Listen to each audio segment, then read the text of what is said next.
Welcome everyone to this session. I hope you can all hear me.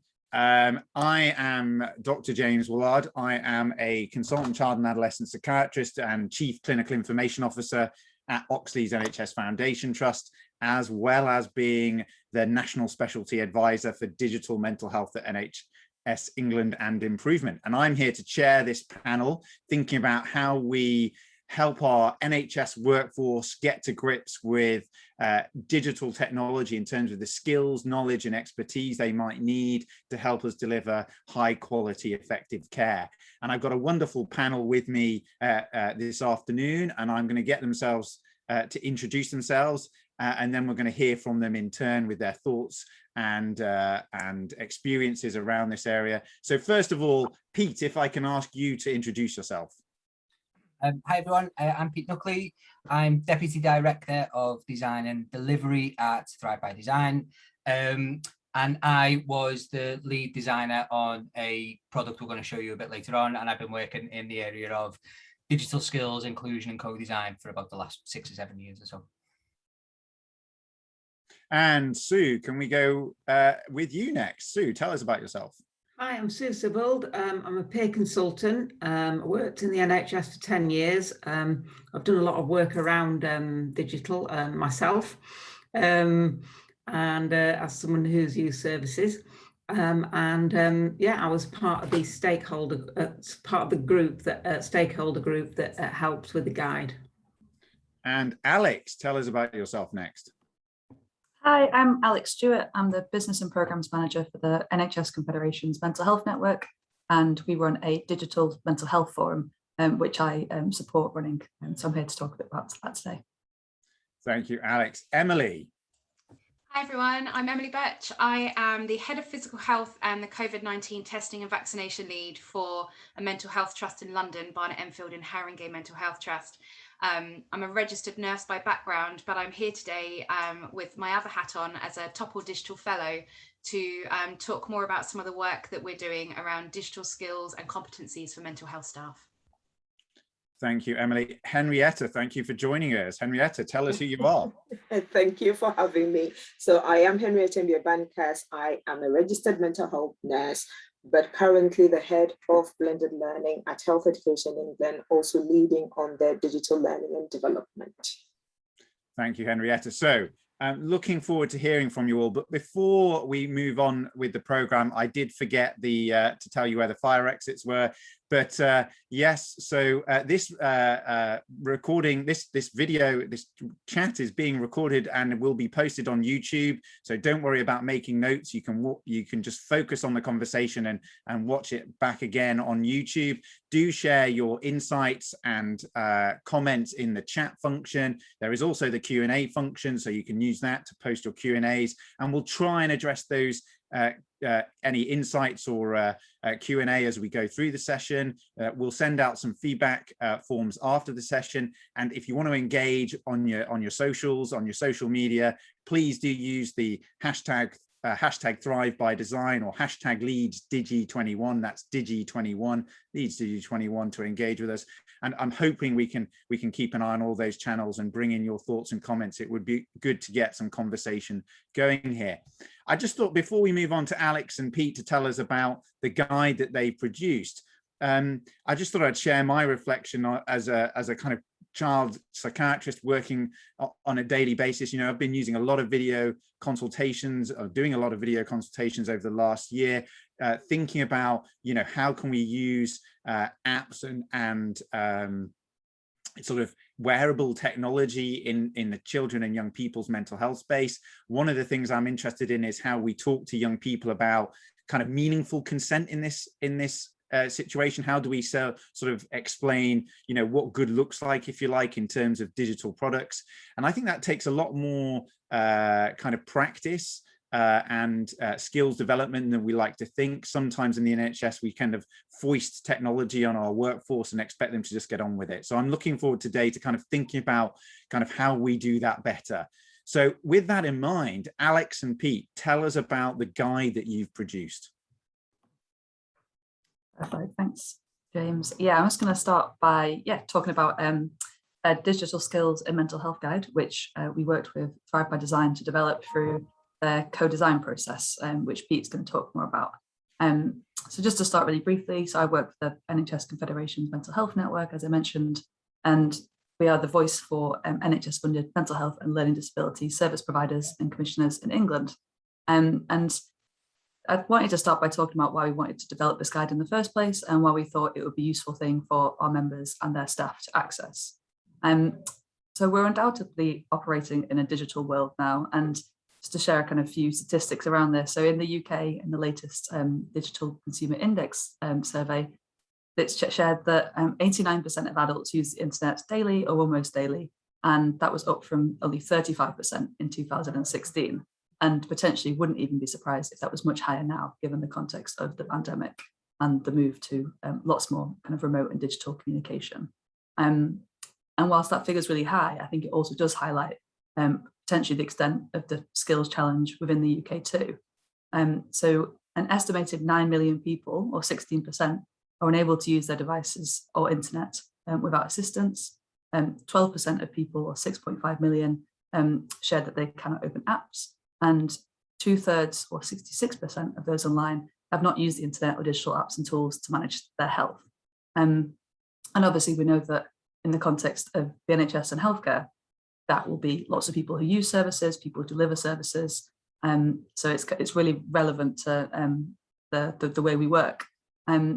The Topple review, which was explored in 2019, how to prepare the healthcare workforce to deliver this digital future, showed that within 20 years, 90% of all jobs in the NHS will require some element of digital skills.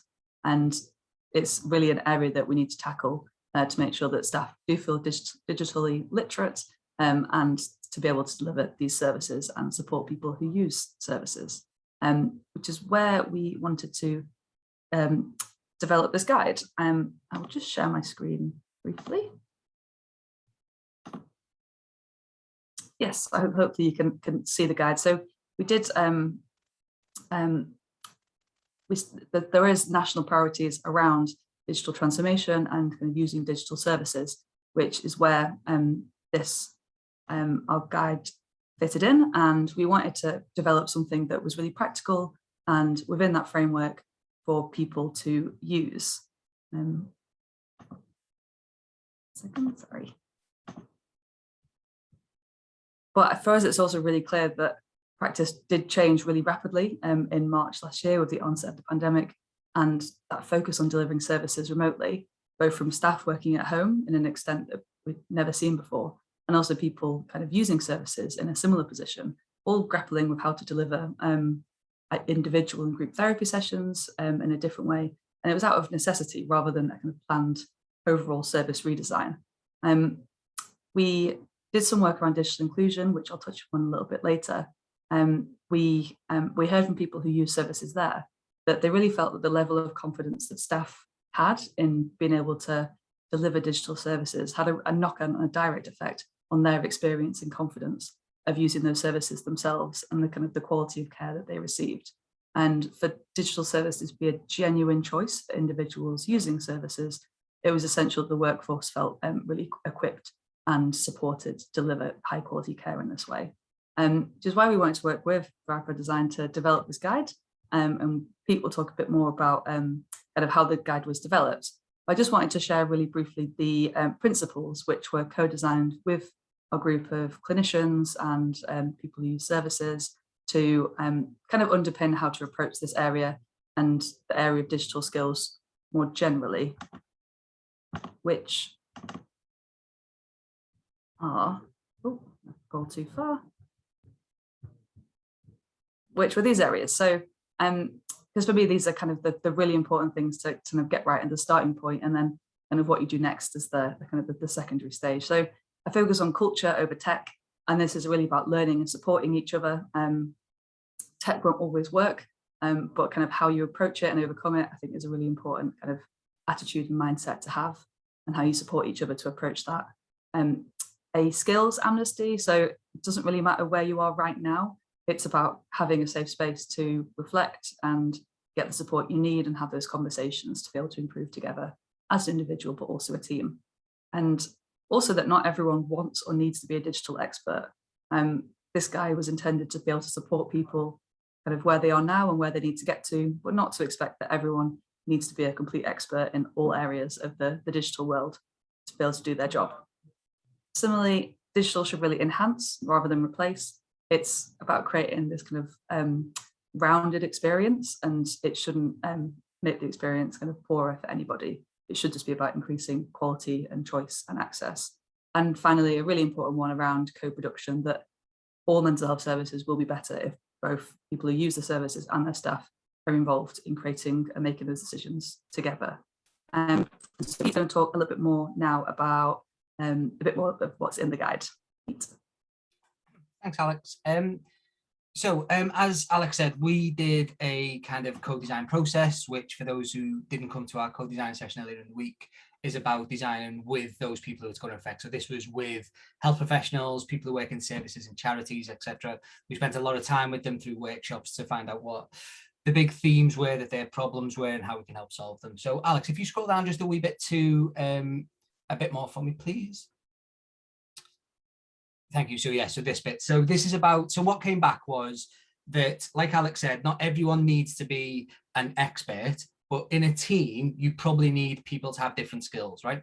And what people told us was, don't patronize us by saying that digital is always the answer to everything and it's brilliant all the time. So we're trying to be kind of authentically honest in this guide. And basically what we came back with was a set of, I guess, areas to explore. So if you just scroll down one little tiny bit for me, Alex, please. So in these areas, so internal systems, supporting others, digital security, etc. Within them, if you open that box for us, Alex, just expand it. We're saying that there's sort of 4 categories. So you might be curious, that's kind of at the lower end, that you don't quite know what's going on. If you identify with any of these statements, it'll tell you what to do next. But equally, you might be the expert in the team or anywhere in between, and it'll give you how to move to the next bit. So for each of those areas, like helping others or internal systems, this has got some guidance on how to move you forward and how to move your team forward. So I guess if your team, let's say there's 10 of you, all run through this process together, you can sort of baseline yourselves and then go, well, we all need to move up one, or this person can help that person. As a team, you can sort of grow your skills, because it's very hard in the mental health world for the thousands of different types of jobs for us to say categorically, this is what you need to do your job. You need to know about MS Teams. You need to know about these particular apps, because by the time we've done it, that'll be outdated. There'll be another 100 apps you probably need to know. So that's the main bit. And then what they said to us was, right, that's fine, but we need people who we recognize, so our peers, to tell us about some stuff as well. To, you know, because Pete, you'll put a bit of a gloss on it and tell us digital is good all the time, but our peers won't do. So if you scroll down a little bit further for us, Alex. So in this section, we've got some case studies. So people who have sort of moved forward a little bit on their journey tell us why they've moved forward, what they found to be good and bad in this area. And then the last part of it, if you scroll down just right near the bottom for me, Alex, is how do we keep this movement going? So how do mental health professionals keep this moving forward? So our stuff was about thematically what is important to mental health professionals.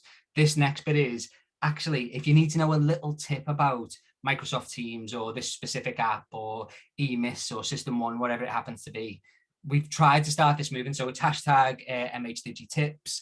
There's loads of guidance on there about how to do it GDPR compliant. But we're hopeful that people will start uploading things to Twitter, little videos or little snippets, just to say, look, I'm an occupational health professional, I do this bit, or I'm a psychologist, here's a little thing that I do. And we think that'll help, so people can search on that under the thing that they're interested in very specifically, as well as do these broad themes. So that's kind of the guide. It's its first iteration. We're hopeful that you guys will kick it about, try it, tell us where it's wrong, tell us where it's right, and give us some stories about how we can make it better. And that's the guide. Thank you. Thank you, Pete and Alex. Spot on timing as well. I think, I mean, my reflection just listening to that is, and just the comment from Bob, I think it was in the chat there about, you know, the importance of just having the conversation. I think that's what the guide does, is it prompts that conversation. It's a scaffold, if you like. It's a way of thinking about how do we start to talk about digital. And I was talking to a couple of my colleagues about you know, in the children, young people's teams that we work with, and they're very interested in technology. And I get a sense that in their clinical teams, they're kind of the odd one out, you know, thinking about how apps can be used in a young person's mental health care. Nobody else in the room is having that conversation, and it wouldn't happen if they didn't prompt it. And I think that's what I think we need to get to, is kind of that, you know, that it just becomes routine practice to think about what digital could do, what it should do, what it might do, not to say that it has to, you know, in terms of forcing it on people, but, and I think that's really important. So I think it's just, let's start having that conversation. And on that note, let's move over to Henrietta, who's going to take us to a national level and think about this at a national level in terms of mental health and digital skills. Over to you, Henrietta. Thank you, James. I am going to try and share my screen. Hopefully my digital skills are not tested this afternoon. So let's see if I've got everything I'm looking for here to share. There we go. Please tell me if you can see my screen that says digital learning and development. Okie dokie. So let's move this out of the way and do that. Okay, so I have already been introduced, so no need to introduce myself, just to mention that James Willard is my mentor for my clinical entrepreneurial training program. But talking about digital, I think it is really important when we talk about digital, as I mean, both Alex and Pete have already mentioned that a lot has changed rapidly in the last, you know, couple of years, not least. But for us, the key areas of focus really is thinking about our people. Because if we do not think about the people delivering or receiving care and what digital skills can, you know, can impact on them, then we are not likely to realize the full benefit. But also the processes that we have in place to really facilitate and support people in using digital that's available to them. And thirdly, the technology, which is very much around, have we got the right technology in the right hands? For the next 10 minutes, I will not focus on the process or the technology, but we'll focus on the people. So how do we ensure, if nothing at all, that the people have got the capabilities, the confidence and the motivation to utilize digital skills that are available to them? So in HEE, we are doing a number of things. And we've got a whole program looking at how we get a digitally ready workforce. And that program is looking at the people from 4 main areas or 4 broad areas. How do we support the right culture and environment? So this is really targeting our boards in understanding the environment that needs to be created for people to utilize their skills and develop confidence and be motivated to use digital skills and tools. How do we then think about our workforce? If people are interested in digital, either clinical or non-clinical staff, how do we get them into digital professions alongside their day jobs? Now, establishing learning and development. So a lot of the next few minutes is going to be focused on that. And then building our future digital workforce. We do know, as Alex mentioned again, from the topo review, that we will need bioinformaticians, we will need data scientists, we will need others who are not clinical or non-clinical staff in the NHS to come and support us to really implement this digital agenda. So we are doing a number of things, and I see this as a pathway. And as you can see, the arrow basically say you can keep going and going and going and going. But as a starting point, we are very keen within HE to ensure that all learners will be directed to appropriate learning through one front door. What does that actually mean? So we have got what within the NHS, we've got, somebody said 1.5 million. I thought we were 1.3, but working with 1.5 or 1.3, basically we've got tons of people that need to develop digital literacy skills. And how do we ensure that actually people are able to access what's available, but be what's appropriate for them? So we have developed a digital literacy self-assessment diagnostic tool, which clinical and non-clinical staff, both health and care staff, can utilize to understand what their digital skills gaps are. But as we know from our discovery work, that digital can be context specific, and that's where mental health comes in. That's where, you know, being a nurse or an allied health profession. So we are looking at not just the generic digital capabilities, but profession and service specific digital capabilities.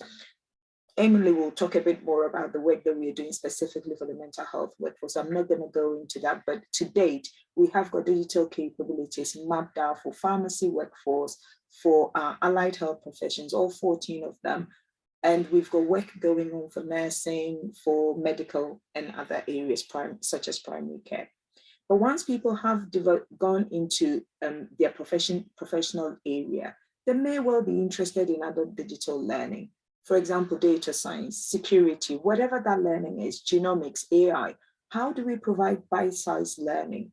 And I call it dipping the toe to test, is this what I really want? Or am I kidding myself that this is an area that I'm interested in? So how do we provide bite-sized learning to enable people to develop that enthusiasm around digital and develop further skills that will benefit service delivery or service and provision?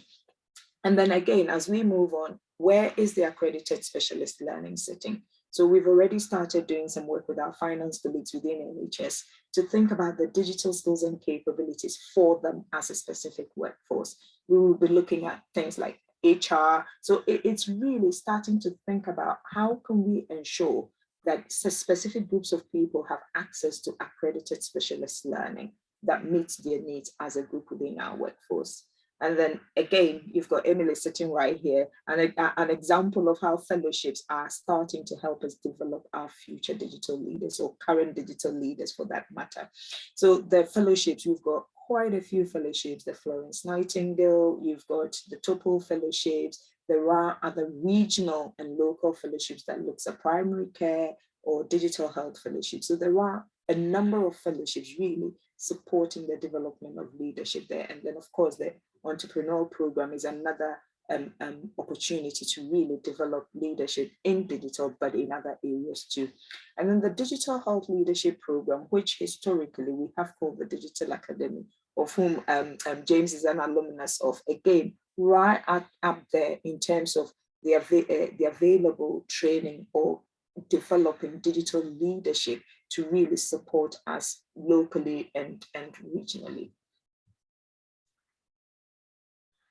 So for all of this work, we are really keen to have some support context to it. So having all of those plotted on the line doesn't really make sense to the individual that's on that journey. More often than not, you hear people talk about, oh, I got into this role by accident. I got into digital by accident. Nobody actually has a crafted career as a clinician or non-clinician going down the path of digital. But what we are keen on is how do we utilize competency frameworks that are available to us to ensure that actually we can map people's development to, you know, specific accredited learning or groups of specialist areas. So if I take, for example, informaticians, there is the Faculty of Clinical Informatics has developed a capability or competence framework to enable us to understand as an informatics workforce what capabilities they require.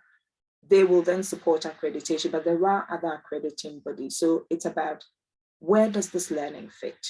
How do we use our local networks, either formal or informal networks, to be able to really drive down the digital agenda? Pete calls it a movement. How do we get movements going through these networks? So we have got the informatics skills development networks, which HE is supporting to get into every region in the country. But alongside that, we've got networks such as the Shuri network that looks at, you know, women of color in digital, but not just that, look at allies as well and what those allies can offer. And sometimes it could be in the form of coaching and mentoring. How do we coach and mentor and support people to guide them through this pathway so that people are not feeling, oh, I should know this, but I don't. It's a matter of actually, I am interested in this. What's available to me to really guide me down that learning and development path? Industry collaboration is huge. A lot of the time, NHS thinks about what industry can bring us, but the question is, what can we bring to industry? And we've spoken about co-production. How can we utilize our clinical skills to really support the development of products so that they actually fit for purpose? So it's about that collaboration. How do we utilize that as part of our learning and development? And you probably would expect this coming from HE, we are extremely keen that whatever products that are available, if we can signpost people through just one front door, that would be fantastic. And for us, that would be our HE learning hub, because people are busy. They haven't got time to look for quality assured information, learning or product. So we're really keen, where possible, to use the learning hub as a point of directing people to learning. But more importantly, this also offers us opportunities to develop communities of practice, networks, and support people to keep thinking and working on digital. What's on the horizon? We will continue to test and roll out our self-assessment diagnostic tool, but as I've already alluded to, we are really keen, where possible, to start identifying the digital capabilities for specific professions and services. And I've mentioned nursing, medicine, I'll even need to talk about mental health, and we are working in primary care as well. But more importantly, we cannot do this on our own. It is about collaborating with systems. But again, as you can see from the list, we're really keen to ensure that we're starting to integrate this into undergraduate and pre-registration curricula, because otherwise we'll never get to the point where we have sufficiently digitally capable workforce, either in mental health or within the whole of the NHS. So that's me. Thank you very much. Thank you, Henrietta. Alex, I think you were going to share some reflections with us from the kind of national forum that you mentioned that you're involved with. So tell us a bit more about that. Yes, yeah, I thought it'd be interesting to give a bit more information about the forum, and also some work that we've done around digital inclusion. It was actually the kind of the catalyst for them doing the work around digital skills and the links there. So the forum was set up in early 2020 for our members who were across the statutory, independent and voluntary sector mental health organisations to come together and share those different perspectives, experiences and ideas. It pivoted quite quickly in March to really focus on supporting the workforce through the new challenges it was facing, and we held peer-to-peer learning sessions and developed resources again to support those really specific topics, like how do you deliver group therapy sessions remotely, and how do you support a workforce that's now working remotely in a way that it hadn't done before. And the topic that kept coming up, unsurprisingly, I think, was digital inclusion. And the real risk that some people might be unable to access services, staff might be able to deliver services themselves, and the real risk that posed. And we set about kind of developing, again, in a kind of co-produced way, to try and develop a kind of practical guide that people could pick up, both service leads and kind of organisational boards, and think about the different areas from people who use services and their access to equipment or a reliable internet connection, to developing those digital skills, all the way through to, again, supporting the workforce with their skills and ability to deliver services in this way, and the kind of governance and accountability questions that might come up around this area too. And I think the chapter that focused on supporting the workforce was probably quite short, but also probably the most interesting, because in some ways it wasn't the direct barrier that maybe an individual who wanted to use services not having the equipment or a reliable internet connection or a private space, but it was a real enabler or barrier to the experience and quality of the services people then received. And it felt like it really did deserve being explored much more. And I think the kind of the point Henrietta made around people being one big part of it, but also processes and technology. And actually, if someone could have all the digital skills in the world, but if they didn't have the flexibility or the adaptability or kind of choice built into how they deliver that service, that could affect the experience that someone has kind of working through that pathway. So these are the kind of questions and ideas that that led us to focusing more on digital skills and connecting with Henrietta and kind of in developing the guide. And yeah, I think this just remains a really big focus for our digital forum. And I know Emily's going to talk a bit more about kind of the work she's doing, but yeah, just kind of wanted to share that because I thought that link was quite interesting.